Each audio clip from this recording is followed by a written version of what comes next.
રાજકોટ અગ્નિકાંડના પીડિત પરિવારના ન્યાય માટે 72 કલાક ઉપવાસ ઉપર બેસવાની તૈયારીમાં જિગ્નેશ મેવાણી।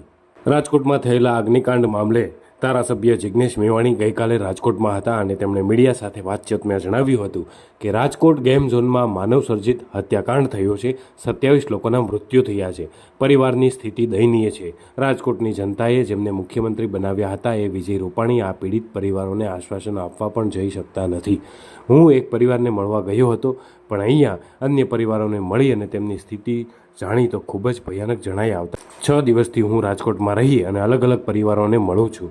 આજે પણ આ લોકોનો ન્યાય મળી રહ્યો નથી, ત્યારે તેમને ન્યાય આપવા માટે આગામી 7, 8 અને 9 જૂનના રોજ અમે લોકોને સાથે રાખી ઉપવાસ પર ઉતરી 3 દિવસ ધરણા કરીશું અને પીડિત પરિવારોને ન્યાય અપાવીશું।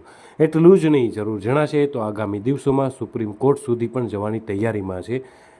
આ ઉપરાંત જિગ્નેશ મેવાણીએ જે આ તપાસ મામલે સરકારે એસઆઈટી રચી છે તેના પર પણ અનેક સવાલો ઉઠાવ્યા છે અને આની તપાસ એકદમ તટસ્થપણે થાય અને ઝડપી થાય તે માટે પણ તેમને નિવેદન આપ્યું હતું।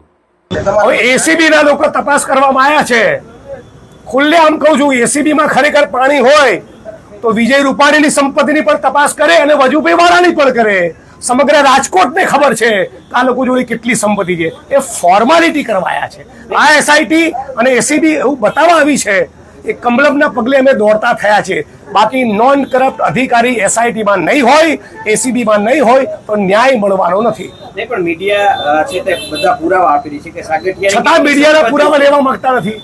છતાં મીડિયા જે સતત કહી રહી છે, જે લખી રહી છે કે તમે આટલા અધિકારીને કેમ છાવરો છો, છતાં છાવરી રહ્યા છે।